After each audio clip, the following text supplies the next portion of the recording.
I ate on my oatmeal, so I better stop.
Okay. 9:30. Trains. All right. Okay, good morning, everyone. But before we get started, I'd like to ask our interpreter to walk through how to access our interpretation services for today's meeting, please. Good morning. Announcement from the interpreter. To use the interpretation feature, please scroll to the bottom of the Zoom screen where the meeting controls are. Click on the interpretation icon, World, and select English as your language. If you're joining through the Zoom mobile app, cell phone, tablet, etc., please press the ellipsis, then Interpretation, and then choose your language. Finally, click on Mute Original Audio to not hear the original Spanish logo in the background. Headsets are available for interpretation if you're in the meeting room. Please check out a headset from the receptionist in the lobby. Buenos días, aviso por parte del intérprete. Para hacer uso del servicio de interpretación, favor de desplazarse a la parte inferior de la pantalla de Zoom, donde aparecen los controles. Haga clic en el icono de interpretación, globo terráqueo, y seleccione Spanish Español. Si está utilizando la aplicación móvil de Zoom, celular, tableta, etc., presione los puntos suspensivos, luego interpretación y luego el idioma. Si no desea escuchar el audio original en inglés en el fondo, por favor seleccione Mute Original Audio, silenciar audio original. Contamos con auriculares disponibles para el servicio de interpretación. Si se encuentra en la sala de reunión, favor de pedir auriculares con la recepcionista en el vestíbulo. Gracias. Thank you. Okay, thank you. Muy bien. I would like to take a moment to acknowledge the land that we call home. The tribal nations of the San Diego region has historically faced injustices. We acknowledge the harmony that existed between the land, nature, and its original peoples, who have since endured displacement, persecution, and systematic oppression. We pay our respect to the unceded territory and homelands of the 18 tribal nations in our region, the most in any county in the United States, from our cultural groups, Comeyae, Deguinio, Luisinio, Copenio, and Kawaya. This land has nourished, healed, protected, and embraced them for many generations in a relationship of balance and harmony. As members of the SANDAG community, we acknowledge this legacy. We aspire to learn from Indigenous traditional knowledge and experiences in undoing the injustices of the past. And now please join me for the Pledge of Allegiance. Allegiance to the flag of the United States of America, Republic for which it stands, one nation, under God, indivisible.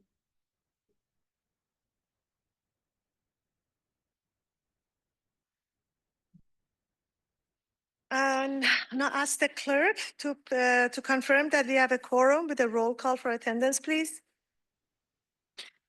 Thank you, Chair. For Biology Environmental, Lorraine Alquist. Present. For CEO Private Sector, Sunny House. Here. For Contractor Construction, Jacqueline Appleton Dean.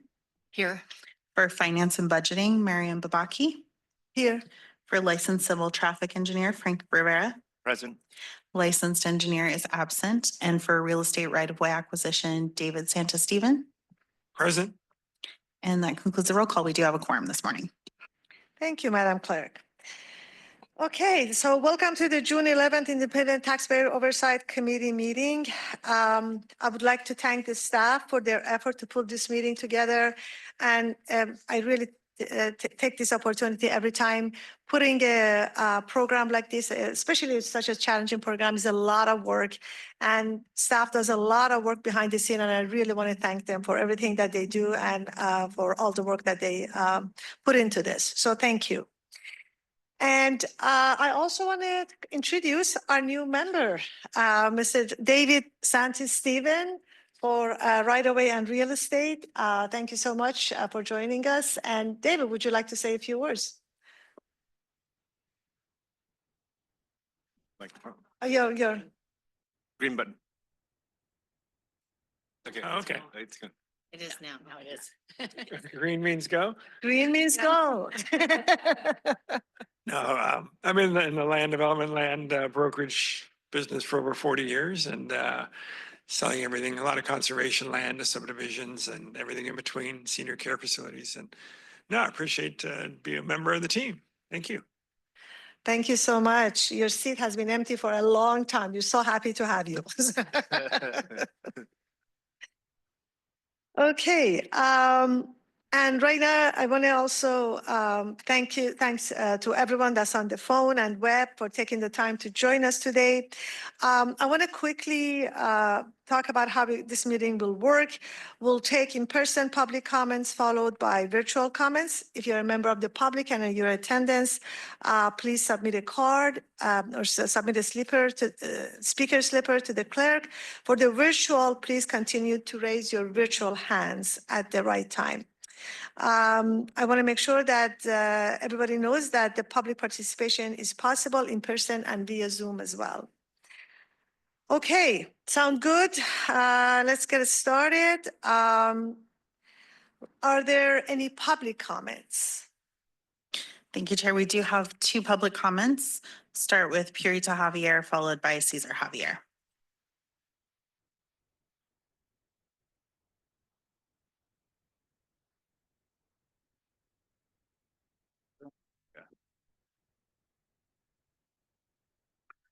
Good morning. Yeah. COVID-19 information, public health information, research information, SARS-CoV-2 data, prevention and treatment information, and the last one, Espanol. Health hazard of ceramic artists. Then abstract. Ceramic artists can be exposed to many hazards, including metals such as lead, fibrogen, such as silica, heat, repetitive motion, radiation, and toxic emissions from kilns. These exposures have not been well characterized among artists, although limited information available from commercial potteries. Adverse health effects may be prevented by using the materials such as lead-free glazes, improve ventilation, and proper work practices. Precautions must be in place if children have access to the ceramics studio. The use of dishes can be a risk for lead toxicity. Food should not be stored in glazed ceramics, and women should avoid daily use of ceramic mugs for drinking hot you. Your time has expired. Our next speaker will be Cesar Javier. The existence of this hazardous industrial activity next door or in a residential zone designated community had impacted the residences. And my wife and I have been the subject of care by our respective doctors, Sharp and KP. And we followed the flow or the step-by-step way on finding solutions. We reported it to the police, the fire, the code enforcement, down the line, long line of lawful authorities. Code enforcement, City of San Diego. Code enforcement, County of San Diego. Compliance, Air Pollution Control District, and lately SANDAG. This is a weakness in our governance because it was implemented for job, perhaps, but the location is not appropriate or suitable because of that health and safety concern. We fought it out, writing to the owner to please have it moved to a separate place, such as industrial zone or commercial zone, but it was misinterpreted as a kind of harassment. And so the first wound or harm they did to us is I was restrained for 7 months. 2 years after, I was again restrained, this time 3 years. Thank you very much. if Your time only has to expired. That concludes the public comments. Thank you. Are there any public comments? No more?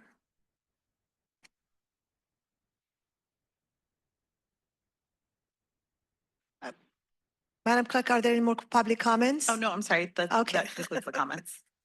Okay. Are there any member comments? No member comments? Okay. Then at this time, I'd like to ask SANDAG's Chief Financial Officer, Ms. Dawn Batiste, to probably give us agency updates. All right, thank you. So since your last meeting, in fact, the day after your last meeting, we had Bike Anywhere Day here in the region, and it was very successful. So I just wanted to point out a couple of things. We had 11% higher participation than the prior year, and there were more than 10,000 pit stop visits, which is the most participation since COVID. So it was a really very successful Bike Anywhere Day this year. So going to move into the more serious topics now on updating you on a few of the audits and reviews you might have been hearing about that the agency is undergoing. Last week, we had Federal Transit Administration representatives here as part of our regular cycle of triennial reviews. Staff is also supporting OIPA's assessment of the Finance Department right now, as well as the Local Agency Formation Commission, or LAFCO, review that is going on. And there is an ongoing audit of HNTB contracts by the independent performance auditor. So there's been a lot of work for our teams, a lot going on. The sole source audit findings were brought to the board on May 30th. And so a couple of things that we really want to highlight from that audit was there's no evidence of fraud found or identified through that audit. And that, you know, we really do appreciate the recommendations. They're very similar to prior contract audit recommendations. And so many of the recommendations, progress was already being made and efforts were already underway to address those areas. So we have been focusing on all the agency processes, taking a fresh look. And so To support that, I have some very positive hiring news. We conducted interviews last month, selected a candidate. The, full process of hiring process is not yet complete, but as soon as it is, and we have an announcement and name to share with you, we will be doing that. But we are very excited to get that structure and the leadership to have that internal controls director in place. What position? It's an internal controls director that we've identified to, and they'll be working with, all the audit responses, all the corrective action plans across the agency. In all areas, including the TransNet triennial performance audit, monitoring, making sure the responses are hitting the mark. So, in terms of project updates, May was a very busy month, right? We released the draft of the 2025 regional plan. It's open for public comment through the 18th of July. The plan that's been released achieves a 19% emission reduction target. So it meets the state requirement. It's estimated to cost about 126 billion. So that is far less than the last two plans. It's focusing on getting us back to the basics and some reality-based planning. The first of 5 regional plan outreach events is tonight in El Cajon at 5:30, and there are events scheduled in each sub-region. It's my understanding several of the cities are also asking for independent presentations within their cities. So I think the outreach team and the planning team are working to get us out, as broadly as possible. On the Lausanne rail realignment, the notice, the updated notice of preparation of the EIR was released last month. This comment period's open through June 30th. And obviously they're looking for any feedback about the potential options and environmental effects. We also just signed an MOU with High Speed Rail Authority so that we can keep working together to see if they can serve as our NEPA lead agency for the Lausanne realignment project. On the I-15 and SR-78 managed lanes connector and Woodland interchange, Caltrans has released the draft environmental impact report on that project, and that comment period is open till July 7th. Also, you may have heard the Elvira to Morena Lausanne alignment.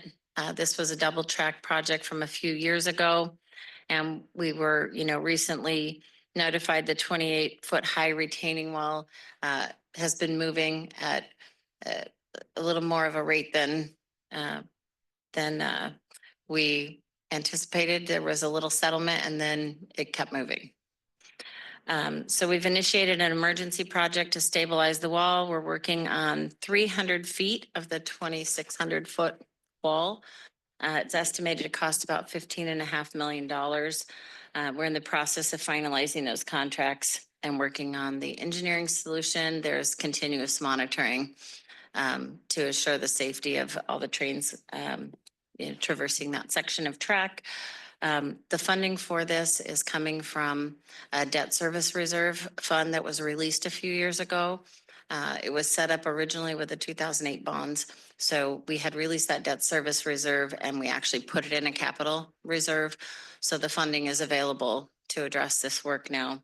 And we haven't had to move out any other projects or shuffle workload, which is, why we keep those reserves. So just wanted to also note that the SANDAG main office and our customer service centers will be closed Thursday, June 19th for Juneteenth, and also on Friday, July 4th for Independence Day. And that concludes my report. Thank you, Dawn. Any questions from Dawn? I just have a question about the wall. What section or what area is that in? I don't have the Okay. graphic exactly. So it was the Elvira to Morena double track section. So this is the section that created that bridge across Balboa Avenue and continued north. Okay, so it's further south. So it was north and south, a little bit of that Balboa Okay, bridge. okay, thank you. Thanks, Dawn.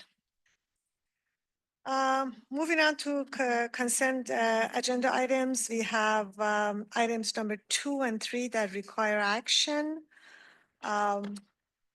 If there's one that you would like to pull, let me know. Otherwise, we'll look for a motion to approve. I move to approve. Can I get it? I'll second it, Rivera. Okay, Sunny made the motion and Frank seconded. Roll call, please. Chair, we do have public comment on consent before we vote. Oh, okay.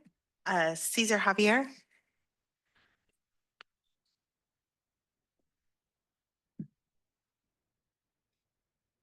On minutes, it's a record of accomplishments, lessons learned, a patrimony, a benchmark as we go forward to new azimuth, solving problems in one of the elements in urban planning we call mobility circulation.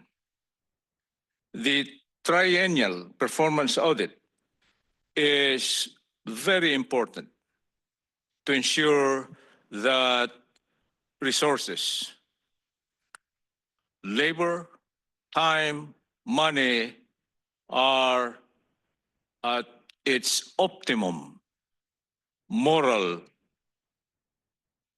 use. Excellent. And it's continuing.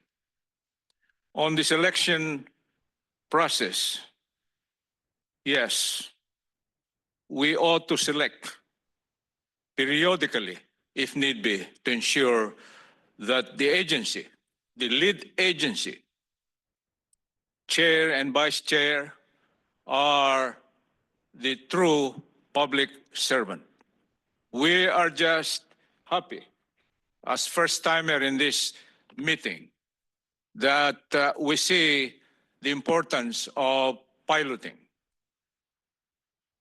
We have a civilian leadership, the CEO, and the political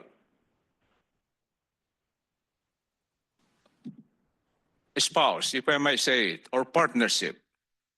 And we believe that such leadership combination, there will be unity of command, meaning one who says, this is the way. Not otherwise. Thank you Only very much. one Your time has single expired. command. Thank you. Are there any member comments before we take the roll call? Okay, we have the motions and the second. So, Madam Clerk? Thank you. For biology, environmental, Lorraine Alquist. Approve. For CEO, private sector, Sunny House. Approved. For contractor construction, Jacqueline Appleton Dean. Approve. For finance budgeting, Chair Babaki. Yes. For licensed civil traffic engineer, Vice Chair Rivera. Yes. Licensed engineer is absent. And for real estate right-of-way acquisition, David Stanta Stephen. Approved. That motion passes unanimously with those members present. Thank you. Moving on to report items, item number 5, appointment of subcommittee members for fiscal year 2025, fiscal and compliance audit by Noel Takahashi and Marcus Pasquale.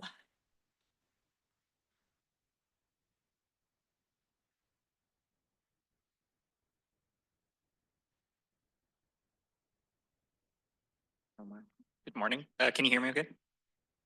Yes. All right. Good morning, Chair and members of the iTalk. My name is Noel Takahashi. I'm from the Accounting and Finance Department here at SANDAG. This item is to open the appointment of the FY 2025 Fiscal and Compliance Audit Subcommittee members. To give you some background on the timeline, the current FY 2025 Fiscal and Compliance Audit procedure is scheduled to begin next month in July. Before we get to that, generally, we begin with providing the auditors with the draft FY 2025 agreed upon procedures. The auditors will then review and incorporate any changes or updates that they might have. Once they have updated or reviewed the AUPs will then be provided to the audit subcommittee members who will then do their own review. Audit subcommittee members will then provide their comments, do their review, provide feedback on the changes that may have been made, and then we can finalize the proposed AUPs. At this point, the proposed AUPs finalized will then be presented to the ITALK at the July 9th meeting. Once that has been approved, we will then begin with the audit process. To summarize, the main responsibilities of the audit subcommittee members are to, one, review and provide feedback on any changes on the AUPs as provided by the auditors, and two, to provide feedback on any unusual issues that may arise during the audit process throughout the year. We expect no issues to occur as of right now. So the major time component that we require for members is for the review of the AUPs, which we expect to take maybe 1 hour or less or more. From there, the ITALK is now asked to appoint no more than 3 voting members to serve on the FY 2025 Audit Subcommittee. For reference, last year's members were Sunny House, Francisco Rivera, and Tracy Drager, non-voting. At this time, do we have any questions or volunteers? I'll volunteer again. Rivera. Okay, I'll volunteer. great. And Tracy, okay. I guess we have 2 volunteers and Tracy non-voting member. We have 3 members for the committee. Do we have to take an action for the appointment? Let's just say appoint. How do we make that officially appoint? Chair, if we could please formalize the appointments with a motion and a second to confirm Okay, this. I So- move, All right, I move to appoint Frank and Jacqueline to the, and Tracy to the Triennial Audit Committee, Subcommittee. I second that. Okay, and Take a I vote. guess before- Okay, sir. Oh, this is Triennial appointments. Performance Audit. appointment of the subcommittee members. Agenda item says Triennial Performance Audit. That's right, Noel? This is for the It's TransNet not- Fiscal and Compliance Audit. Oh, okay, Compliance that's audit. not Item number 5. Oh, sorry. Yeah, It's fine. We're on number 5. Okay, sorry. Then the other one. okay. All right. So I amend my motion to appoint to the Compliance Audit Committee. Is that correct? Let me What did see. we Yeah. do there? This is item Number 5. Okay. Fiscal and Compliance Audit Committee, Subcommittee. There you go. Sorry. Okay, now I second that.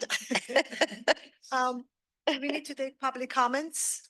Yes, thank you, Chair. We do have one public comment. Cesar Javier.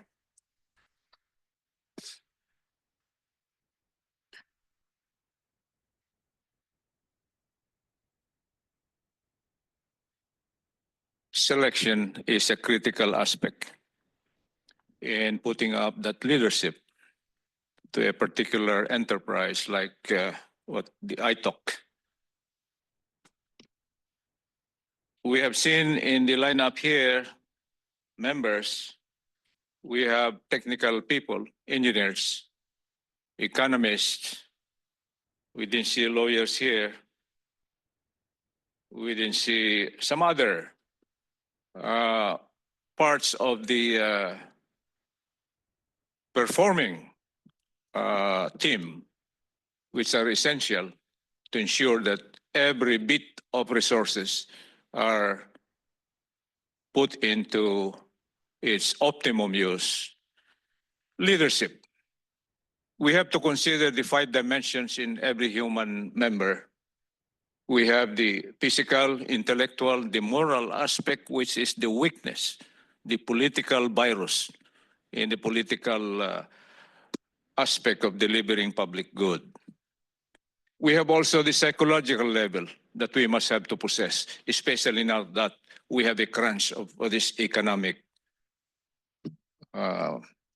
sphere. Less money nowadays, economic downturn, but it should not be the cost of not delivering that public good to its optimum. We need also those skills in solving problems, needing these 10 fingers, you know, the logical thinking, the mathematical aspect, the music, the arts, natural, especially for these environment moguls, thinkers, kinesthesia. I hope no one will be absent every time we have the meeting. We should inhale the clean air and so on and so forth. But most Thank you. important, Your time has expired. the That concludes the ability- public comments. Okay. Any discussion on that item? We have a motion and a second.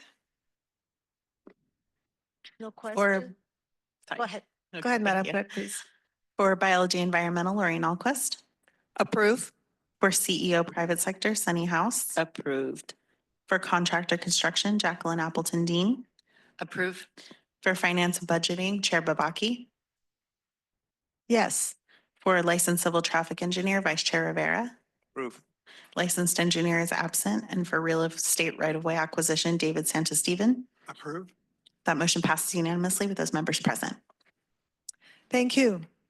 Let's move on to item number 6, State of the Commute. It will be presented by Joaquin Ortega.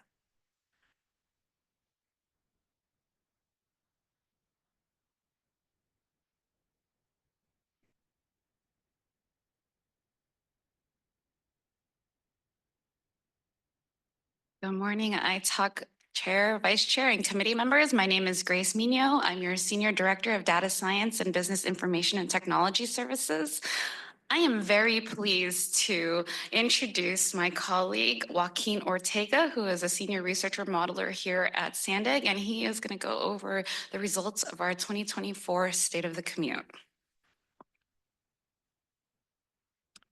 Thank you, Grace, and good morning to all the iTalk members. This morning for the 2024 State of the Commute, we're going to be going over some quick background of the State of the Commute, along with some performance indicators that we tend to look at within the State of the Commute, cover some new items that have been added as the State of the Commute has adapted over the years, and then we'll have a short demonstration of the online dashboard that is available now through the SANDAG Open Data Portal, and there's a link to it in the agenda item today. So very quickly, the State of the Commute is actually a mandate from the TransNet sales tax. And the State of the Commute is part of the broader data support system to support all SANDAG programs and projects. And those programs can be anything from as broad as the Regional Plan Sustainable Community Strategy to Comprehensive Multimodal Corridor Plans, or CMCPs, that you may be aware of. The performance measures within the State of the Commute have been developed with our colleagues at Caltrans, MTS, and NCTD, and we really would like to thank them and acknowledge them for all of the help that they have given us over the years. This is a truly regional product, and it takes a regional effort, so we're very much appreciative of that. So the State of the Commute started in 2005, and this is the 17th edition of the State of the Commute. Over the years, the State of the Commute has been presented in more of a static format within a SANDAG info bit or a static report that is published and distributed through SANDAG channels. This is now the third State of the Commute that has gone online to an online dashboard system, which we're very excited about and is evolving every year. We'll go over some of those changes in a little bit during the demonstration. But this is a very good example of how we're trying to make data a little bit more transparent and be more in line with the spirit of the SANDAG Data Plan of Excellence that was approved several years ago. Here's one example of how the State of the Commute and performance monitoring in general can support audit recommendations and audits in general. Out of the 40 recommendations in the 2018 TransNet triennial audit, 28 of them were performance monitoring related. And so many of the measures that we see can be leveraged in other ways to support any responses or actions recommended during an audit.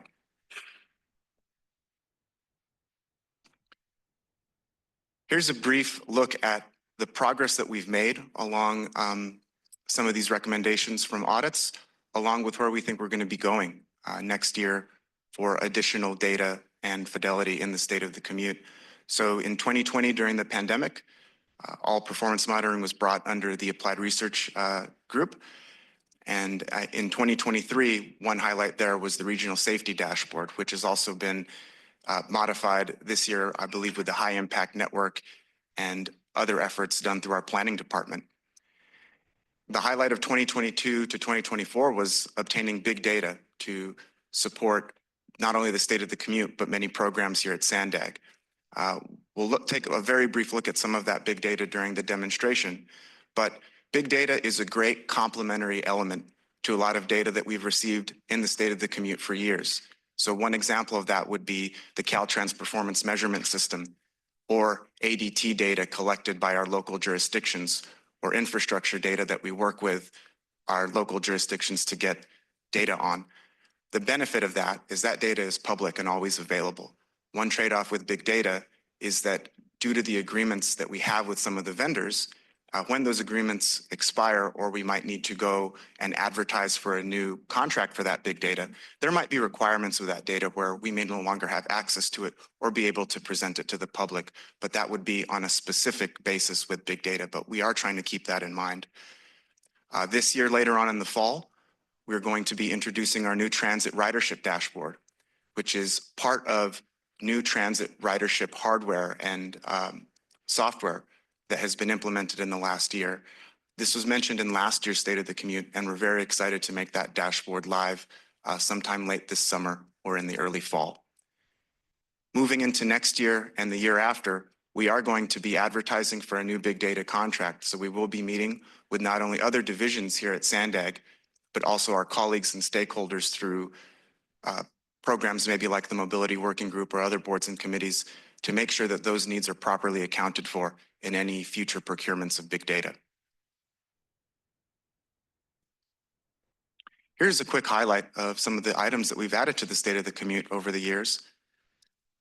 Big data, which we've just been talking about, was added in 2022. Also part of 2022 and 2023 was an addition of bridge and pavement condition index data. This is an evolving challenge that we're working with to gather more of that data because we know there is relevance with performance monitoring to the TransNet ordinance there, but we do have a portion of it and we'll go over that in the demonstration. A highlight of last year, I think, is two new pieces of transit data, not only on the kind of the infrastructure side of collecting transit data through automatic passenger counter programs and this new dashboard, but also adjusting those programs to account for new services like the Rapid 227 and the Copper Line trolley service that recently started in the past year. And so we'll also be able to see some emerging data of that. One thing to keep in mind for emerging transit data, especially with Rapid 227, is the data you might see in the State of the Commute is not complete for 2024 because that service was not operational for the entire calendar year. So that concludes the slide presentation. I'm going to share my screen very quickly and we'll go over the dashboard.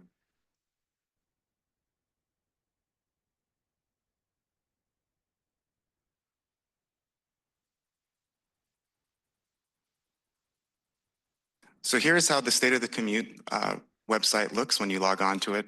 Well, you don't have to log on. You just need to click on the link in your agenda. And here are some key findings. And these key findings are focused on highway performance, transit boardings, and safety. And these are some very broad metrics when it comes to peak period highway travel times in terms of total vehicle miles traveled during the peak period on an average weekday. Average corridor travel times in major corridors that's averaged out kind of comprehensively. So while we understand that some corridors might have suffered in terms of performance and travel time from 2022 to 2024, other corridors have gotten better. And I think the overall message, if you're at a summer barbecue, is that we're about 97 or 95% the way back to pre-COVID levels of travel. So an average weekday on the region's freeway and highway system along with regional transit boardings, are right about 95% of what we are observing in the 2018 to 2019 level. As we proceed down the dashboard, there's a quick regional economic landscape that goes over population, employment, and gross regional product. And I think one real strength of having the state of the commute on an online dashboard is that the 2024 data for gross regional product wasn't ready at the time of publication. But as that data becomes available later on this calendar year, we can go back and update the application, as opposed to maybe several years ago when the state of the commute would have been at a physical printer and there would have been no way to maybe update it. Getting into more detail on highway travel, you can take a look at any of these breakout maps to take a look at things like corridor level travel time. And by clicking on it, you may be able to see some not only performance measures from the previous year and changes from the year, but also a very coarse example of what the comparable transit travel time is. Now, that's a very coarse estimate because these represent not really door-to-door travel times, but the travel time that you would experience on the freeway or highway. So think of it as when you're entering and exiting the highway. We understand that those times can vary quite a bit on the access or egress leg of your trip. The highlighted example here is Oceanside to downtown San Diego. Well, depending on where you're beginning your journey in Oceanside and where you're ending your journey in downtown San Diego, we understand that that travel time could fluctuate a little bit, but we're limited to the data that we can receive from the Caltrans performance measurement system, which is on the main line of the freeway. So we're looking into other ways to augment that. And you might, if you look at the performance measures in the upcoming draft regional plan and sustainable community strategy, there are some corridor level travel times that we're able to disaggregate from our regional transportation model. That data is a little bit different. This data is more focused on empirical highway operations. And finally, as we head down into kind of traffic safety, we're noting that incidents of injury and fatal collisions continue to go down from highs that we observed in 2022. And that, again, I think is one of the additions that we've made to the state of the commute over the years, is one can actually navigate to the top and find additional years, and that those pieces of additional data can be added to the same application as we receive them. One thing to note about the traffic safety data that's important is that data for 2023 and 2024 should be considered provisional. And that's because some incidents can have investigations or other delays that would affect maybe their final classification in these statistics. There's also a breakdown of transit ridership and transit boardings, not only by total year, but by measures such as revenue miles, top ridership by transit routes. And again, one can use the controls here in the corner to look at different years. And so just like above where we have the known traffic congestion locations on the highway system, we can look at the kind of the top 10 transit performance routes. And so one thing that we might consider, maybe not for future state of the commutes, but maybe is kind of where is the class of 2015 in terms of how maybe those locations are performing or how those routes are performing. So that, again, it's a real strength of the digital dashboard. We have some summaries on rail ridership, including the new copper line trolley, along with a specific focus on our rapid services. There's also information on specialized transportation. The active transportation section is in two main sections. One is focusing on the existence of these facilities within our region. Currently, this data is not reflective of the number of bike facilities by funding program, such as the TransNet Early Action Program, TransNet grants, or other jurisdictional-led infrastructure projects. This is a very broad level of that. And this is actually a very good example of our Geographic Information System staff, or GIS staff, using machine learning to evaluate aerial photographs to identify these, coordinate with local jurisdictions, and make sure we have the most accurate picture of bicycle facilities by facility type. We go into some biking trends. Overall, where we have continuous counters on bicycle facilities, overall bike use based on these counters is not above that bike boom that we saw during the pandemic. But on certain facilities, like 30th Street, we do see actually more use in 2024 than we did see in 2020. The local road section is an example of big data. So the estimated annual average daily traffic that you see here is from our big data, and it is presented in ranges. And finally, when we get into infrastructure conditions, this is part of the Caltrans Traffic Asset Management Program, or TAMP, and this is reflective of that system that is administered by Caltrans. And here's a really good opportunity for us to update the state of the commute in the future to include some local pavement condition data, so we can maybe report directly to maybe some of those TransNet investments. So that concludes the very brief demonstration that we had of the State of the Commute dashboard, and we'll be ready for any questions or comments from the iTalk members. Thank you. Thank you, Joaquin. Excellent report. Thank you very much. Are there any public comments? Thank you, Chair. We do have one public comment. Cesar Javier. Bear with us. We have a stake on this. We represent 74 community residents, a very small representation, but you know, we have to bring in our frontline experience along with this mobility circulation task. Thank you, SANDAG. We are learning. We have completed 9 reports, and we are after the lessons learned. Number 2, we have to look back. And this is impacted by the spear of population increase. And it should go along with that flow. As we increase the population, we expect such as congestion, heavy traffic, and even rise to health impact.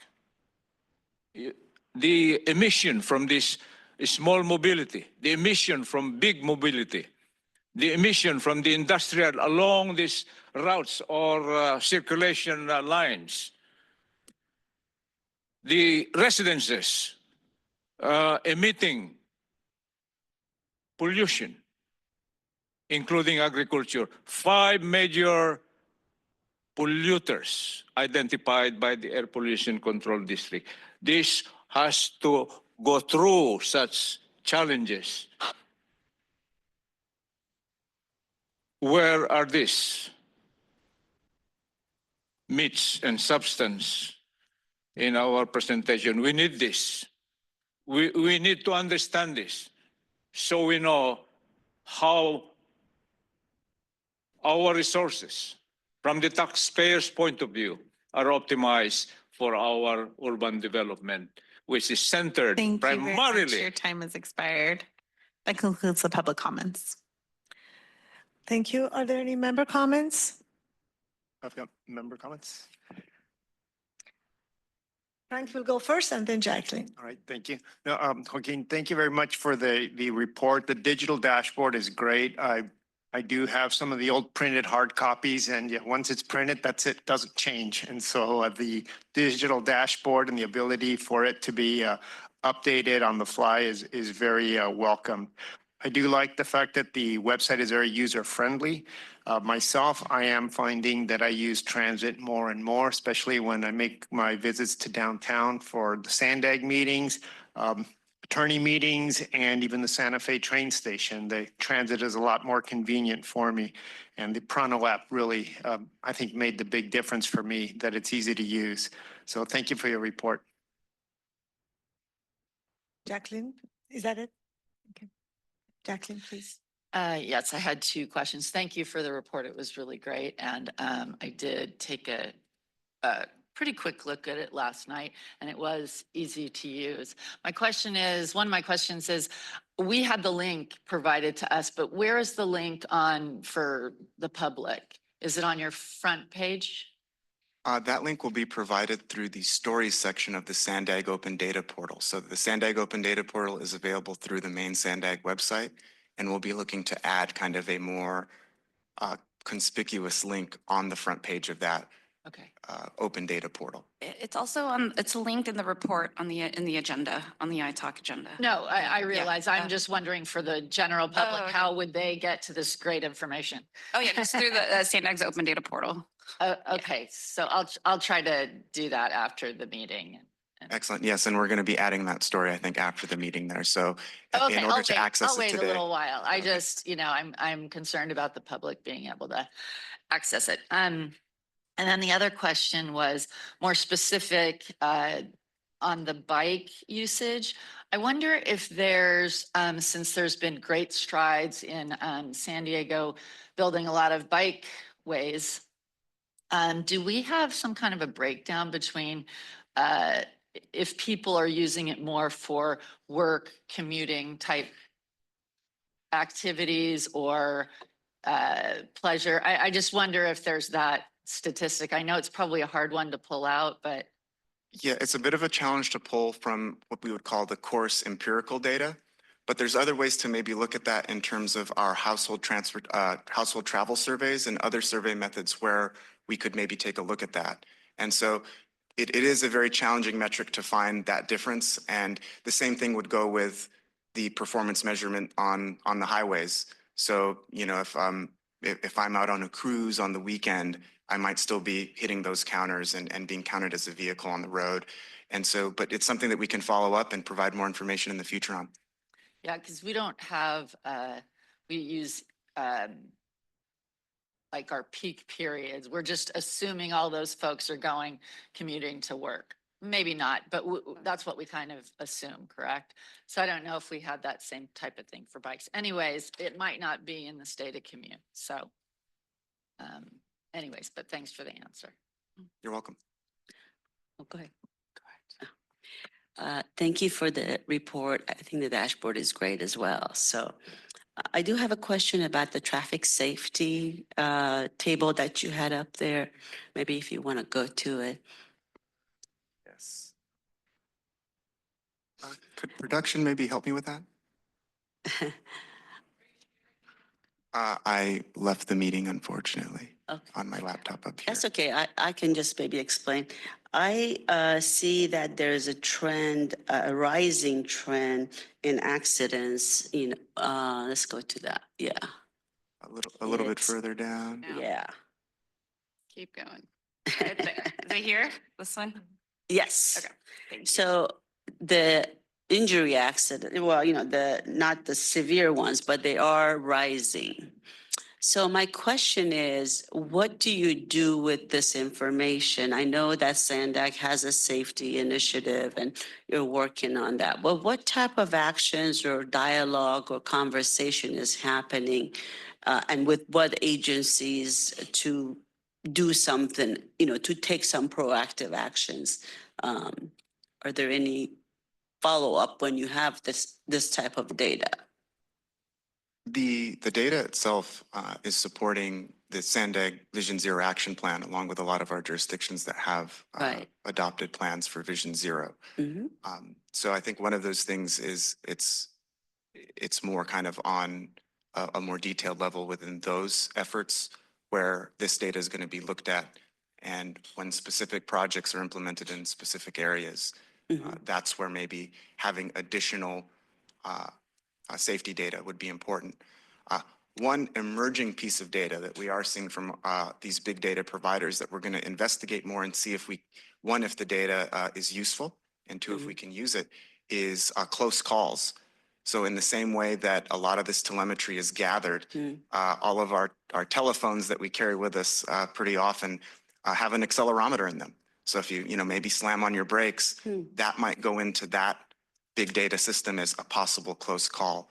And so there are emerging data pieces where I think it's that challenge of being able to find the savings there in safety, because it's very hard to measure maybe when somebody doesn't have a collision or does not have an injury.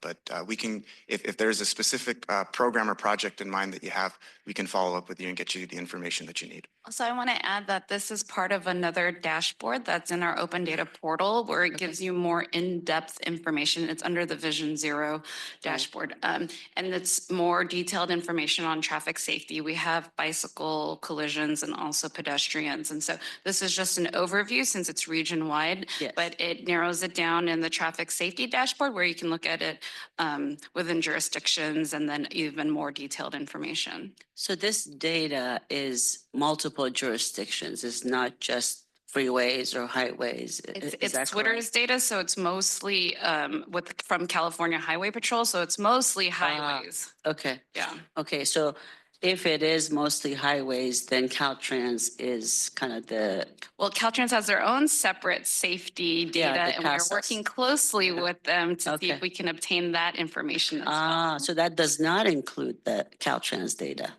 It's a little bit of this is strictly California Highway Patrol, and we are working closely with our partners at Caltrans to see if we could obtain their safety data as well and maybe do a comparison or maybe a layover on top of it, but that's in the works as we speak. Okay, that would be very helpful. Okay, thank you. You're welcome. And my question is kind of tiered off from some of the comments that have been made so far. And thank you very much for all the detail. I know that there's a lot of data and then compiling and going through the manipulation and work to have it be presented the way it is today is no easy task. And I think this has been brought up before. What is the transitional point from when you get the data on when that data was actually collected to when it gets put into the modeling and then presented and available as a resource to the public? So this one is a annual calendar year, and it just depends on what the project is. We don't do modeling on all projects, but like for the regional plan, our base year was what, 2022? That's correct, 2022. And then we had to develop the activity-based model version 3, and all the inputs were developed over how long? A year to 2 years? Yes, it's a couple of years. If you all have had other agenda items that cover the SANDAG Series 15 Regional Growth Forecast, that is a major input to the activity-based transportation model. I started at SANDAG 19 years ago as a modeling intern, and I did modeling here for about 16 years until I transitioned into this new role. I think the big difference between the transportation model and performance monitoring is performance monitoring really focuses on that empirical data. And empirical data is very stochastic in nature, as opposed to the transportation model, which is almost like a precise measurement tool where we can isolate variables. So I'm learning that I can't disaggregate as many things in this empirical data as I used to do in the transportation model. But a really good example would be the difference between like the safety data, where there can be up to a 2-year lag, and something like the Caltrans Performance Measurement System, where if we wanted to see some initial trends of, say, the San Diego County Fair opening today, and there being a ball game at Petco Park this afternoon, we might be able to see kind of a blip in some of the freeway data, maybe as soon as next week. Now, I believe Caltrans headquarters and those that administer that system, that data will change. I'm not exactly sure of like that exact cut point that you had mentioned in terms of kind of when a piece of data becomes final. But yes, it does depend on the data source, and it also depends on kind of who owns the data. And we try to make sure, and I think that's going to be the next challenge moving forward, is how do we maintain those connections and maintain the freshness of that data, because a lot of times it's just kind of getting whatever we can get once and take a look at it, as opposed to a more stovepipe approach. Thank you very much for that. And then also related to just the dashboard and the information that is available to the public, I think, and I experienced this in my community, that there's implementation of bikeways and the justification for why we have the bikeways and then who's using it. I think the messaging internally for SANDAG and to the public is this could be a fantastic resource. And so having that access and that ability to confer with that information and data will be really important. And then also from a public standpoint with the other cities messaging that information and then using that as a resource for the council members on decision-making that supports east, north, west, and south. So I think having access to that information will be really important for future decision-making. And then just overall what the public decision-making is to whether they're going to use transit or seek another mode of transportation. So thank you. Thank you. Last comments here. Regarding the members' comments on how we obtain the statistics, my experience with a local agency as a traffic engineer was that we would get all the reports from our police department, all the collision reports. The police department on a monthly basis would then send it to Sacramento Switters, and ultimately we would be able to get these statistics for the collision rates for local streets, and we also saw highway and freeway statistics. But our job at the local agency was to regularly identify the high collision locations, look for a cause, and prepare a scope and budget to fix the situation or make it safer for the public. And with regards to fatalities, they take months to complete the reports because there has to be toxicology reports, review of the vehicles to determine if there's a mechanical failure, other factors and other experts that need to look at that. And of course, then the injuries, all that has to be taken into account. So that's why there's a lag of quite some time before you get the statistics. Fortunately, the local agencies all use a standardized CHP collision form, so it's very easy to enter the data. But then to solve these situations or to make the areas safer, then we do look for grants such as a Highway Safety Improvement Program or other local funds, because a local agency may need something that's very expensive to help improve a particular location with a high collision location. So with all of that, yes, the local agencies do participate. They all look at their statistics and their collision rates because that also helps determine the appropriate speed limits to set at locations. Thank you. Thank you. Okay. No other comments, questions? If no more, then thank you again. That was very, very interesting. A lot of thought-provoking questions, and good luck with your work. It's very, very interesting and valuable. Thanks. Thank you. Okay, move on to item number 7, TransNet Environmental Mitigation Program Land Management Grant Program Project Amendment by Benjamin Gambler.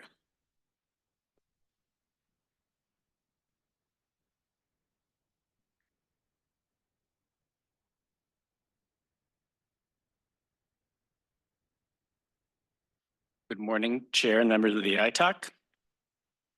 Today, I'm bringing to you a project amendment request from our TransNet EMP Land Management Grant Program to you for recommendation. First, a little bit about our Environmental Mitigation Program land management grants. The program allocates funding to land managers to help maintain and enhance the integrity and size of regional habitat preserves and protected endangered species. These efforts help maintain the region's biological integrity, avoiding the future listing of species as endangered. This project will enhance 3 populations of San Diego thornment on San Diego Habitat Conservancy managed properties at Carlsbad Raceway, Taylor, and Emerald Point Preserves. The goals of the project are to improve thornment habitat and increase the seed bank to reduce the likelihood of the eradication of the species. Included in the project will be monitoring of the thornment, which includes seeding, invasive species removal events, and regular invasive control in surrounding areas. The project was part of the Cycle 10 awards from October of 2022. The notice to proceed was issued in April 2023, and a 10-month time extension amendment was requested in February of 2024 because of a delay to the project start. This amendment extended the grant termination date to June 27th, 2025. And the amendment request today would extend the grant another 12 months.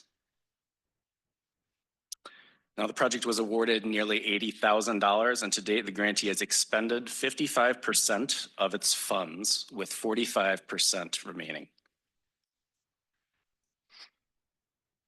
The San Diego Habitat Conservancy has made a grant amendment request to have a 12-month time extension granted for their San Diego Thornment Enhancement Project. If the Transportation Committee approves granting this extension, the grant will be completed by June 27th, 2026. Project delays resulting in this amendment request were due to less than average rainfall last winter, which prevented suitable conditions for the grantee to seed thornment and perform effective weeding of invasive species. It can be difficult for plants to get plants to establish successfully in dry years. So by providing an extension, the grantee will have an opportunity to improve the habitat and increase the thornment seed bank this coming winter. Providing this extension will improve their ability to enhance the local thornment population, much as they were able to do in the initial year of the project. The TransNet Independent Taxpayer Oversight Committee is asked to recommend that the Transportation Committee approve a 12-month time extension for the San Diego Habitat Conservancy's Thornment Enhancement Project. That concludes my presentation, and Vince Rivas, our project manager, who I believe is joining remotely, and I will be happy to answer any questions that you may have. Thank you. Thank you. Madam Clerk, are there any public comments? Thank you, Chair. We do have one public comment, Cesar Javier. Thank you, SANDAG, for this encouraging experience. We have been engaged with many agencies, primarily the city of San Diego, county, air pollution control district, and of course, SANDAG, our discovery. And we are here to share with you our learning from these entities. And number one is survivability of man. His shelter, our society, which will be the product protecting these two elements, and SANDAG's mandate, authority, and power to ensure that there is a suitable mobility and circulation. And along with that, where we stand, where we live, we call our mother shell. 5 fingers, elements to consider always.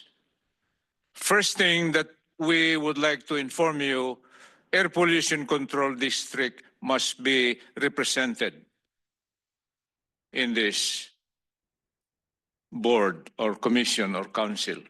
Anyone from air pollution expertise? Land.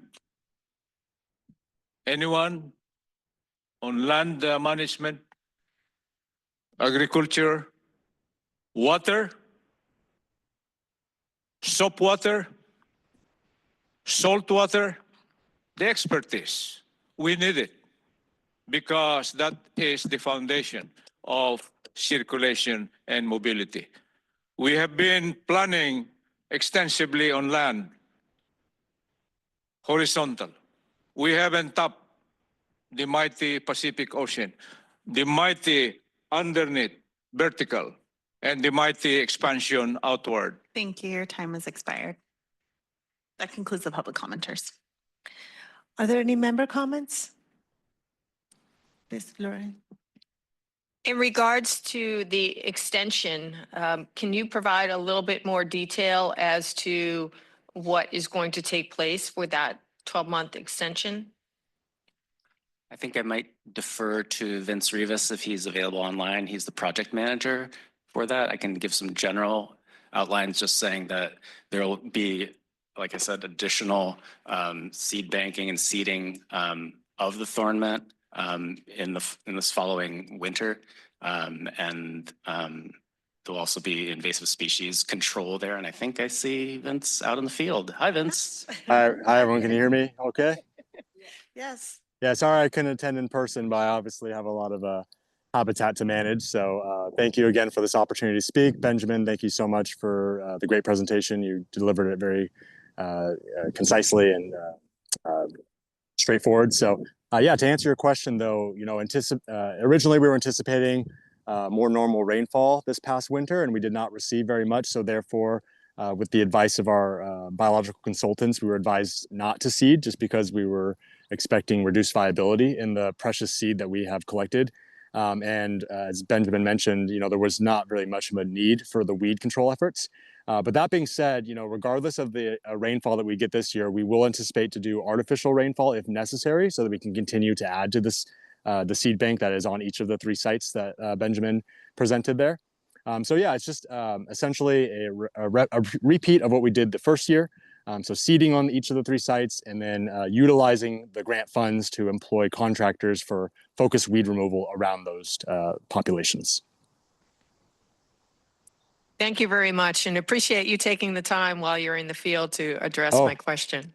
No, of course, it's been very insightful hearing you guys speak, and happy to be part of this effort. Again, the funding we have is very limited as a nonprofit, and SANDAG's grant award has greatly helped us to keep these populations alive. And again, the ecosystem functions that they serve are really vital. So we're happy to be part of SANDAG's E&P efforts. So thank you. Thank you. Love your office. Yeah, you're welcome to come by anytime. Looks amazing. Thank you so much for joining us. Of course, I have a anytime. question. Oh yeah, one more question. What? Okay.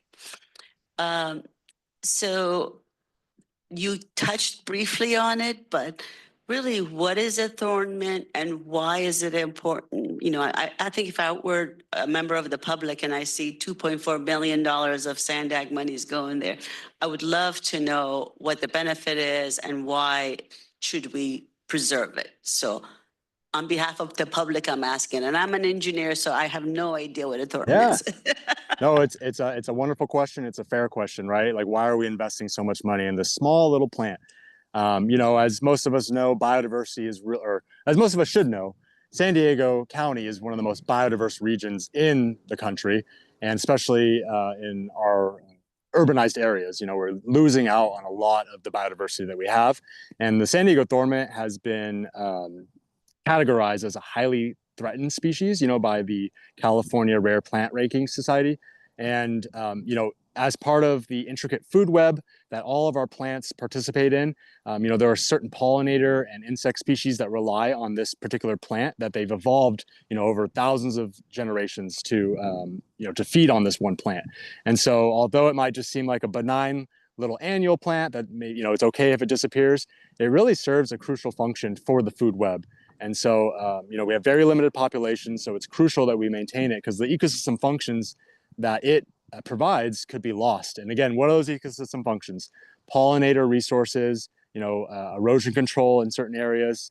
And yeah, just it's facilitation of other soil microbes that are really pertinent to the health of the ecosystem that we have in San Diego. So, it's great to say it's just a little aesthetic flower, but, there are a lot of values that can't be monetized, when you talk about these individuals. Wonderful. Thank you so much for that explanation. I think that was great to know. Thank you. Sure, I can expand on that a little bit. I'm Keith Greer. I'm your Deputy Director in charge of all our environmental compliance programs here at SANDAG. And that's a very great explanation of an endangered species. And I'll give you the practical example of why it's so important for SANDAG. As we're developing our regional transportation projects, we frequently hit areas of endangered species. The thorn mint is one of those endangered species. The more species that we can get from being listed as endangered, and the more species we can actually manage so that there are populations outside of our transportation corridors, the easier and cheaper it is for us to build our transportation projects.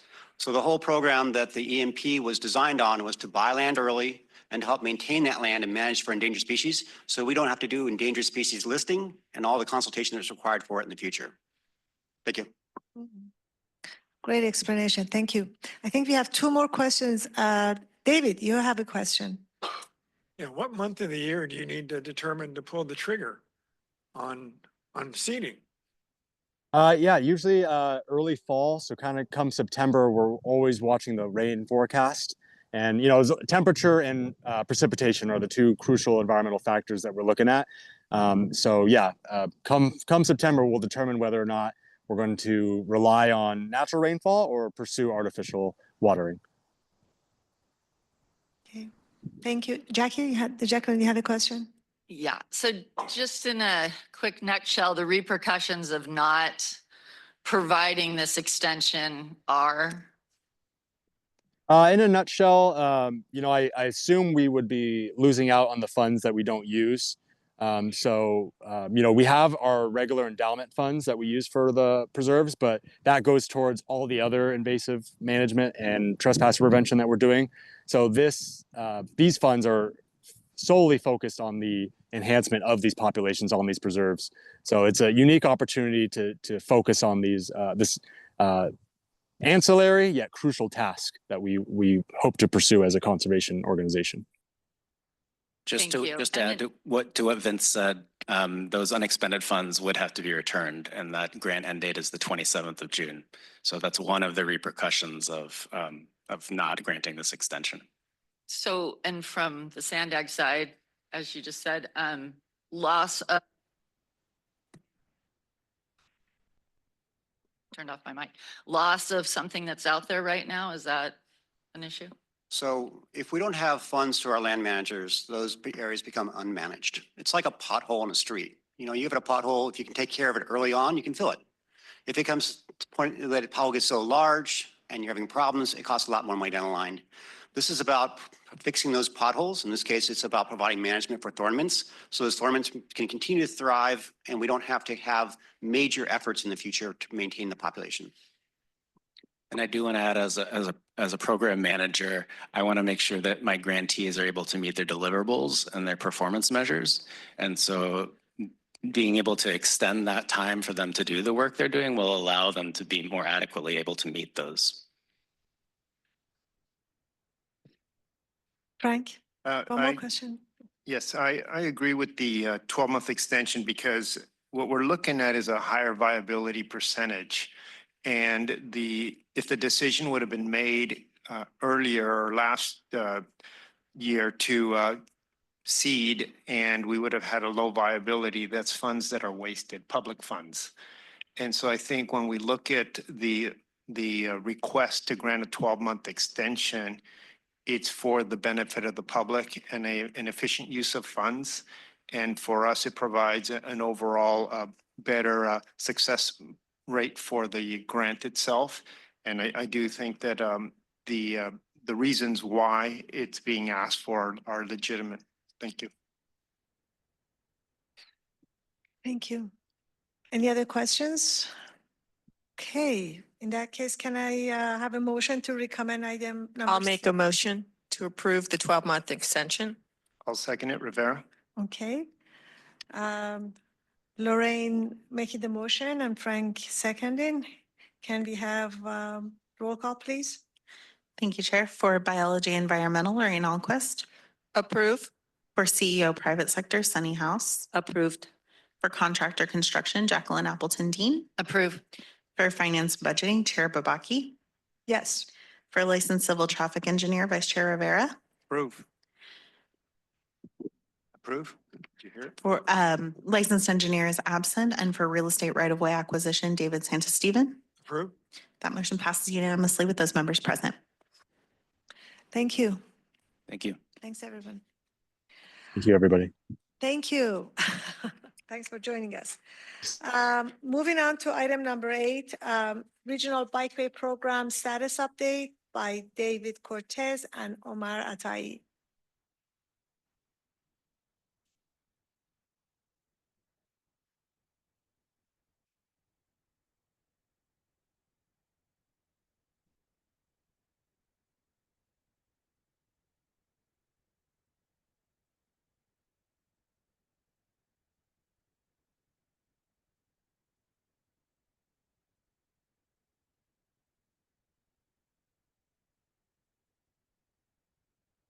Morning, everyone. How's everybody this morning?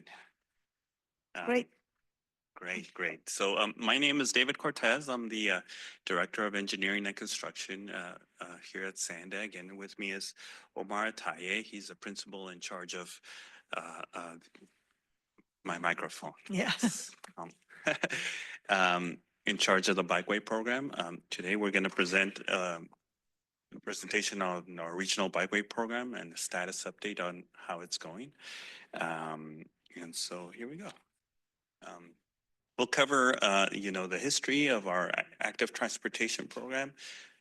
It's been years in the making, right? And sometimes people forget how it started. So we'll go over a little bit of that.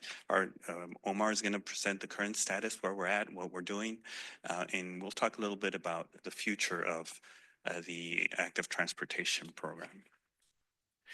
So back in 2010, 2011, the board made a major commitment to active transportation when it adopted the 2050 Regional Transportation Plan and the Riding to 2050 San Diego Regional Bike Plan, which calls for more transportation options and a balanced regional transportation system that supports smart growth and more sustainable region. At that time, the board directed staff to begin work on an early action program for bike projects for the active transportation program. And by 2013, the board of directors approved $200 million in TransNet funding to implement 77 miles of high priority bikeways from the approximately 180 miles identified in the Regional Bike Early Action Program. So how is the EAP bike program funded? Under provisions of the voter-approved TransNet extension ordinance, funds generated must be allocated for each TransNet program area using a specific percentage or amount as shown in this chart. Most of the TransNet funding that funds the bike EAP program comes from the 2% shown on the bicycle, pedestrian, and neighborhood safety programs called TransNet BPNS. For fiscal year 26, that 2% represented $8.4 million in revenue for the TransNet BPNS. Of note, before the EAP program was approved, from 2005 to 2012, that 2% was allocated through a competitive grant program that we provided. When the EAP was established, that annual grant amount was reduced to about $1 million per year. And the last call that SANDAG had for this grant program was in 2018. This map shows our regional bikeway network. It's a little confusing, but basically the solid lines represent the early action program projects, representing, if it's been completed, if it's in planning stage, or if it's in construction, depending on the color you see. The EAP is designed to be a network of high-quality bikeways comprised of new facilities designed to increase transportation options for people to make connection to transit, school, employment, shopping, recreational centers, and other everyday destinations. Since 2013, when the board approved the bike EAP program, SANDAG has delivered 13 projects that have been open to the public. 7 are currently in construction and 7 are in the final design phase. This means that roughly 55 out of the 77 miles of the high priority bikeways identified in the Regional Bike Early Action Program are either done, in construction, or near construction. So now I'll hand it over to Omar to talk a little bit about where we're at. Thank you. To build on what David was mentioning, here's 27 miles of including 13 projects that were recently completed as part of the EAP. There's not a full list of 13 here, but some of them are combined. But it's a sprinkling of projects throughout the region, and these are all part of the original board approved action.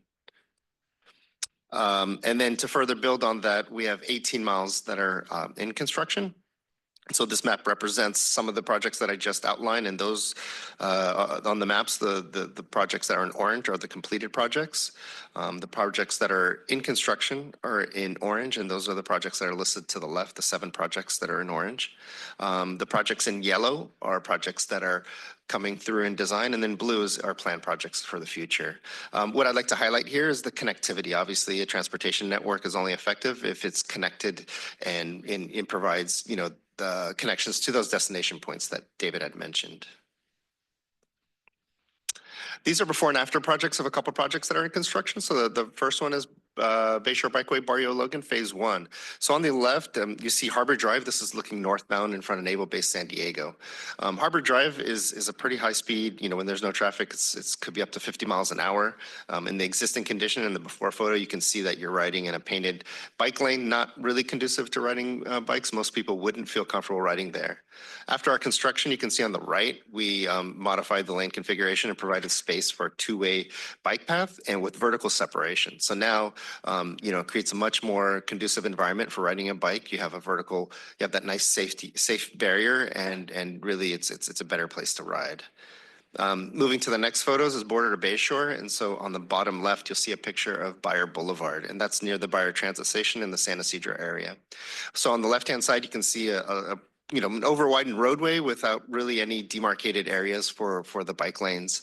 And on the right side, you can see how we repurposed that area and provided a vertical separation, that median there, that kind of provides protection for the bikeways. And then there's a two-way bike path or cycle track to allow for bike movements for people to safely move through that area. And again, this provides connections to a transit station. There's a school nearby, neighborhoods nearby, so it's a great facility. Three projects that are about to, so on top of the 7 that are in construction, we have 3 that are about to go to construction. The first one's Orange Bikeway on the upper left. And so Orange Bikeway is in that Normal Heights North Park area, provides connectivity to Howard Bikeway, which is in design on the west side. And on the east side, it provides connections to University Bikeway, which is about to start construction. It also provides connections to the Central Avenue Bikeway, which is the one in the middle. And so Central Avenue, it runs north-south parallel to the I-15. On the north side, it connects to the SR-15 commuter bikeway, which was part of our EAP that was constructed a few years ago. And then the east-west connections include the Landis and Meade bikeways, and then also the Orange Bikeway. And then finally, we have the Bayshore Bikeway, Barrio Logan Phase 2, which is a carry-on work from Phase 1, which includes intersection improvements at 3 major intersections that are required.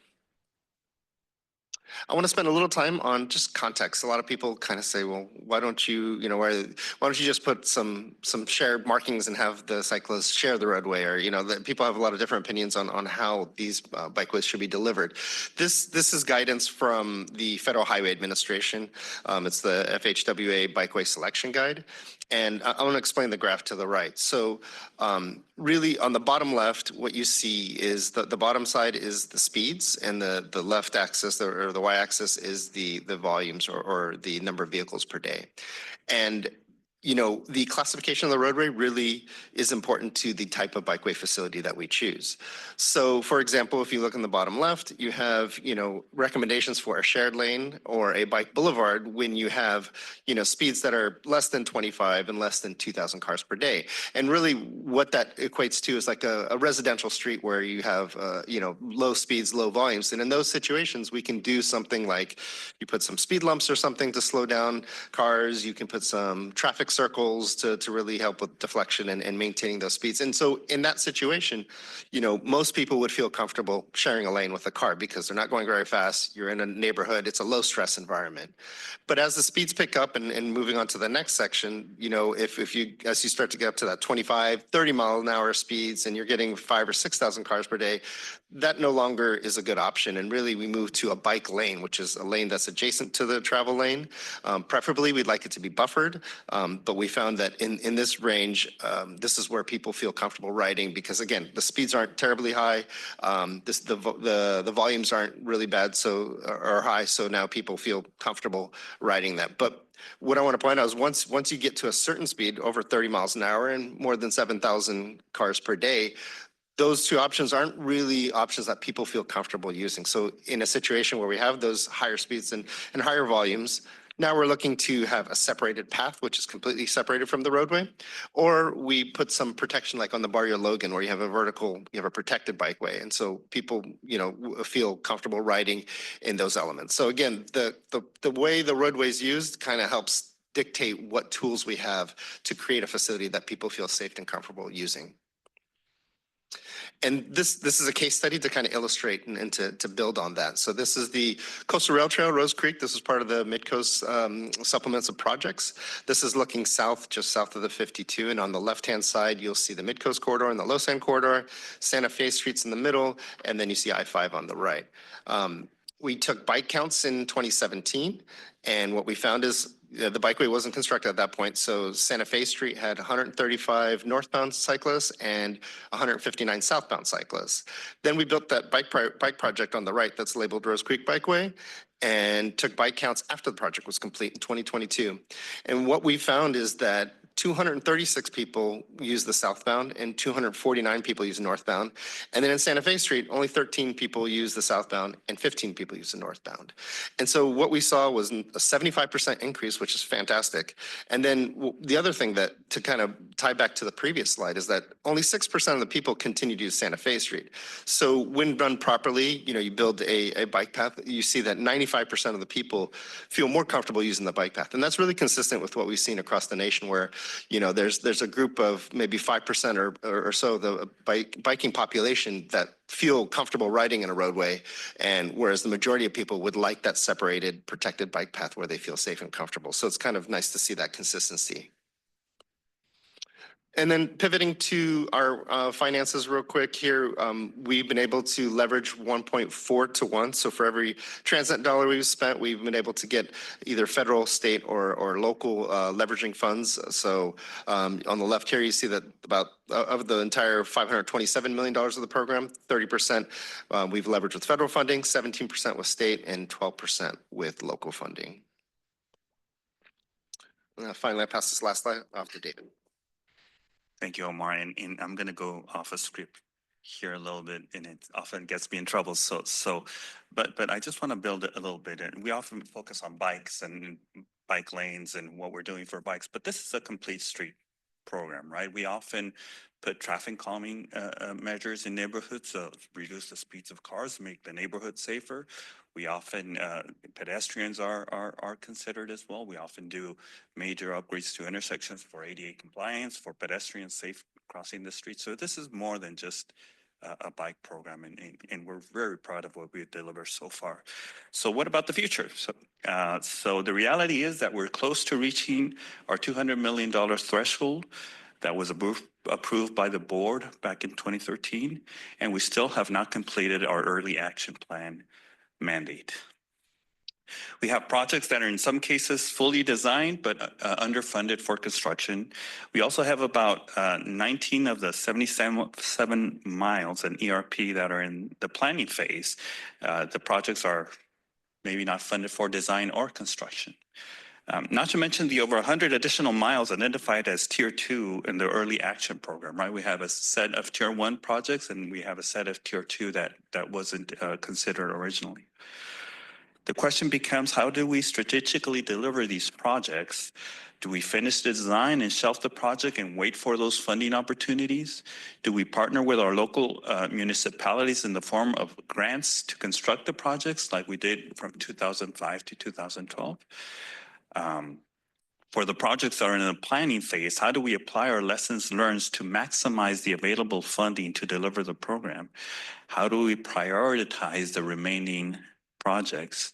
And how do we reimagine the program to deliver the board's 2010 vision of sustainable communities, more transportation options, and safe streets as it evolves in the regional plan, as it's stated in the regional plan? Those are the conversations that we're about to take on as a SANDAG, and with the board and with Mario's direction, we'll try to set the course for the bike program. Thank you. That concludes our presentation. Thank you, David. Thank you, Omar. Are there any public comments at this time? We do have one public comment, Cesar Javier. Thank you, SANDAG. Thank you, sir. Thank you for this experiment. There's nothing permanent here. This is an experiment. So don't worry, sir, for that vision for biking. My legs are built by biking. I tell you, from home to school, And I'm very glad that this concept of transportation is still existing. Bicycle. Now we have monocle, one wheel. My point here is, how safe is the man with this kind of mobility? How will he navigate beside an emitting poison gas transportation? Do you think it is worth? Come to think of it. If the time spent in biking compared to walking, whatever, it is the toxic gas that he will be encountering in the mobility of humans. Perhaps the first step there is, wait a minute, slow down. Let's find out first how to ensure that the bikers is safe as far as the air he breathes. We are cultured by mobility with fuel gasoline. That was the beginning of our industrialization. From east to west, we had the railway, just to give way for what we call now modernity. Now another challenge, some countries now are very advanced. They sold. Thank you. Your time has expired. That concludes the public comments. Are there any member comments? Jacqueline, please. Hi, thank you so much. It was a great presentation. So quickly, I understand you don't have money to complete the whole 77 miles, let's say. But so what I'm reading, 27 has been constructed. And then 19, I'm rounding, obviously, is under construction. So those are funded, correct? Yes. And then the miles in design, are those completely funded or not? Or is that where the line is that we're talking about? Yeah, the projects in design are funded through design, but they may not have construction funding. They won't go to construction until they're fully funded. Okay, so all of those 10 miles are currently unfunded for some, construction. right, and in some cases partially funded, right? So Okay. we got a grant and we're looking for to complete that. We know that we're underfunded just because of. Right. I just wondered, I was just kind of looking for that line. Right. So thank you. And then the next question is more on education. San Diego isn't unique. A lot of places are putting in bike lanes, but I always get concerned. I'm a pedestrian, so I'm the lowest person on the totem pole when I'm out there, right? Which is fine. I look out for myself. But is there an education element with these funds? Is that just put on the cities to kind of? There's a lot of different paint out there and different markings. Encinitas is getting real creative. So I just wondered how you think that's going and if there's funding set aside for that. I'll be honest, I believe so, but I don't know the details. We're the implementers, right? We construct, but I have heard that there's programs out there. We'll have to talk to our planning department that assists with bicycles and stuff. Dawn? Yeah, so a lot of the bicycle and pedestrian, like the outreach education component comes in with the TDM program.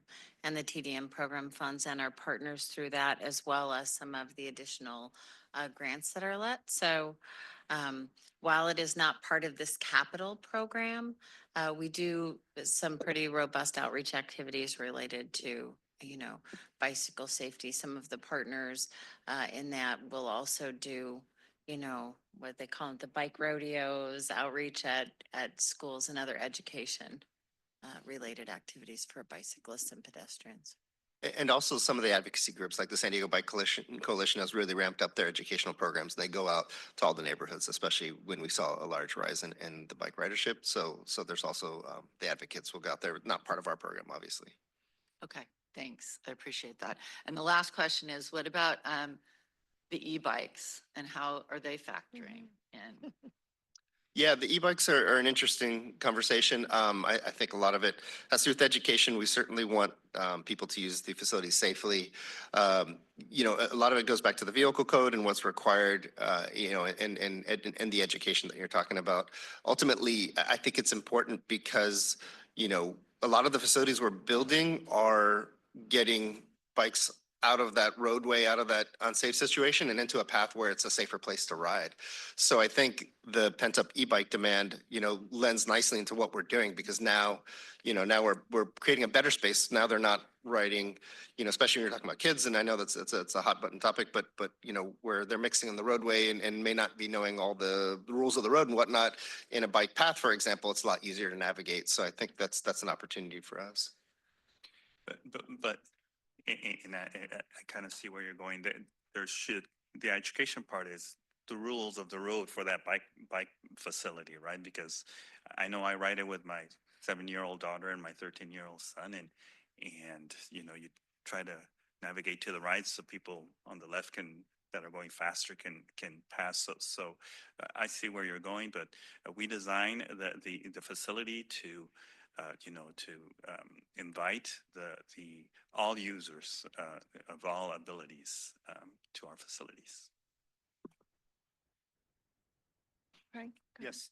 I'd like to make a comment regarding, I guess, when we look at the region's needs for bicycling and pedestrian infrastructure, I think what needs to happen is part of the process is that all the local agencies will update from time to time their bicycle master plan, and now it's known as an active transportation plan, which also includes the pedestrians' needs.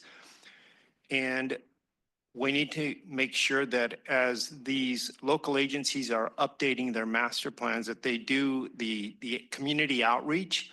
But as SANDAG and Caltrans also review the local agencies, and each local agency reviews their neighboring local agencies' draft active transportation plan, that a stronger recommendation is made that these active transportation plans include how and when the local agency is going to try to implement these infrastructure needs. It doesn't serve the public any good just to have an updated plan that's just put on a shelf.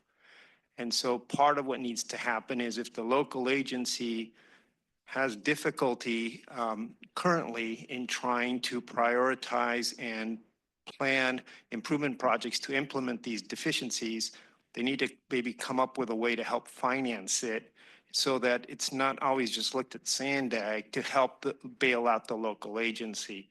So maybe that's a stronger request that needs to be made comment-wise from Caltrans and SANDAG to help encourage implementation by the local agencies to get these projects included. And so I think that may be a self-funding. We do have the RTCIP program that SANDAG monitors. And so I think that's one check that the local agency needs to look at to see, is my RTCIP able to help me with all my needs, including the active transportation needs. Thank you. Sunny, please. First of all, congratulations. I commend you for progressing this program finally. Having been here for about 5 years, I remember the days where this committee was very frustrated or concerned about, you know, what was happening and the delays that was happening because of, you know, due to different circumstances with permitting and other things. So thank you for making this happen. Now we're almost close to the end. We're getting there. So, David, you briefly commented on the future. And it doesn't sound like at this point we really know how this program will progress. But the $200 million that was allocated by the board was just for an early action program. If this is a 2% funding, obviously there's more money to be had or to be spent. When will you know? I haven't seen the whole RTP yet, but does this plan address the bike program or the funding of the future, tier one projects? I know leadership has mentioned about maybe putting the responsibility on the jurisdictions, local jurisdictions, but can you elaborate if you know anything at this point? How will this progress, for the rest of the program? So I think it's a work in progress right now. We've got a lot of um, um, competing projects out there that are equally important to the region. And so that's what the conversation that we're having internally, and of course with the board to figure out how this moves forward. But obviously the active transportation is a key component, and we've got to figure out how to, one way or another, deliver these projects. Don? Yeah, I just wanted to, put a couple of reminders out there, right? So the early action program has a piece of the bicycle funding overall, right? And we still also have some, an actual grant program, and the state has a statewide and a regional component for their active transportation program. So there's multiple fund sources involved with the TransNet funds specifically. Just, David, you're newer to iTalk, and some of you may not be aware or might not be recalling that we did actually bond against the TransNet bicycle program funds.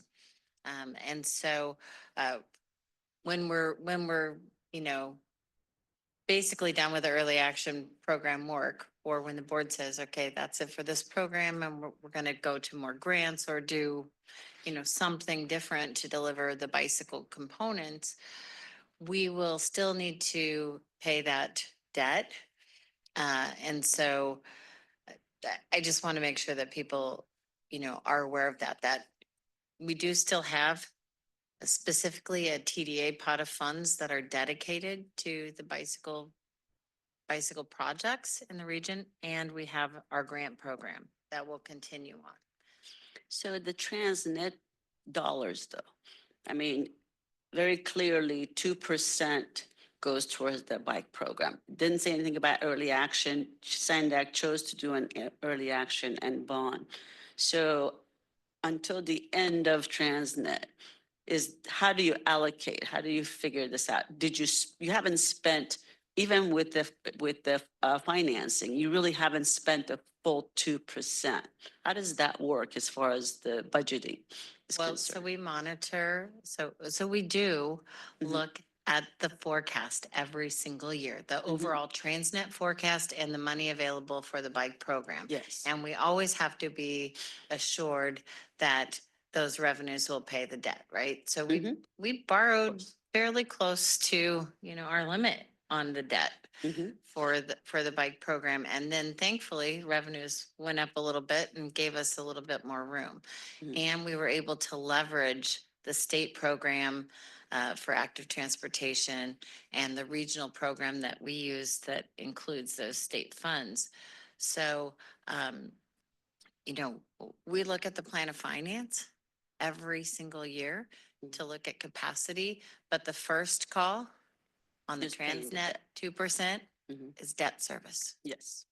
Do you know what's left or what is, We put that in the quarterly report. I don't have Okay, a I just copy of don't it have in it. front of me, Okay. but we do keep the outstanding value of those bonds. Every quarter comes to you in the quarterly report. Okay, So, thank you. And then if I may, so we currently have $1 million set aside every year for our call for projects for a grant. And as David alluded to, the ordinance states that the active transportation off the top is a grant program. And Is what? so I'm is a sorry. grant program, should Closer to your be administered as a grant program. Okay. And so, like you said, in 2013, we chose to do the early action. So we have two choices. Once we get to this, it's to continue another early action or to go back to a grant program. So that 2% off the top would then kind of go into that current grant program we already have. And like Don said, we do have to pay back the debt. That is scheduled all the way out to 2048. And as you know, 2% is not a whole lot. So it doesn't leave a whole lot for the bike program. I see. So a lot of that 2% that's coming off the top is going straight to debt. So the money left for projects is minimal. We are monitoring that to see when we may be able to possibly have enough to do a good grant program call. But like David said, that is something we'll be bringing to the board probably towards the end of the year, have that discussion, and then see where we go from there. Okay, thanks. That helps. Thank you. You know, conversation about the bikes and bike program cannot be complete without talking about the bike city of the world, Amsterdam. I was there last October. It's just amazing. Every street has its own bike lane, and you see droves of bikers that are just traveling. And we took the first day we got there, we had a guided tour, and the first thing our tour guide told us, don't get in front of the bikes. They are more dangerous than the cars. They feel they have the right of way, and they will exercise it. And he was not joking, and he really meant it, that this is a city where bikers, they feel like this is their city, and they bike, and they are on their bikes, and they go everywhere. And that's, it's not always a hospitable weather, but people are on their bikes, and they get everywhere with bikes. So, I just like makes me think that, you know, probably the success of any bike program is a combination of funding and culture. That city has reached a critical mass of bikers where that's the bikers, the people bike, they go everywhere with their bikes, they travel everywhere, they do everything. And it does take some combination of the local participation and really an education. Well, I do not get in front of a bike. Well, maybe someday here we will get that critical mass where we will be able to deliver on that. But anyway, thank you so much. That was very enlightening, very, very interesting. Thank you. So that concludes all the report items on the agenda. We're going to go into adjournment. Our next iTalk meeting is scheduled for Wednesday, July 9th, 9:30. See you all then. Thanks, everyone.